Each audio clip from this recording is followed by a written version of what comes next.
आज आपण जेव्हा स्वामींना अनन्य तळमळ भावनेने प्रार्थना करतो, स्वामी माझं अमुक काम पूर्ण करा, तेव्हा त्याच क्षणी स्वामी आपली प्रार्थना ऐकून संपूर्ण विश्वाला आपल्या इच्छेच्या पूर्णतेसाठी कामाला लावतात.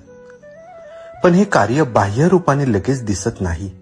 त्या प्रक्रियेत काही संकटे, अडथळे, अपयश यांची रूपं येतात.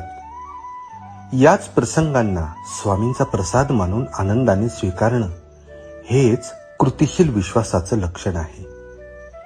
स्वामी आपल्या मागण्या पूर्ण करत आहे हे ठामपणे मानून संकटातही पुढे चालत राहणं म्हणजे खरा भक्त. हे संकट म्हणजे परीक्षाच नव्हे, तर स्वामींचा आपल्यावर असलेला विशेष प्रेमाचा स्पर्श आहे. कधी वाटतं की उत्तर मिळत नाही, पण खरे तर स्वामी त्यावेळी काहीतरी मोठं आणि योग्य तयार करत असतात.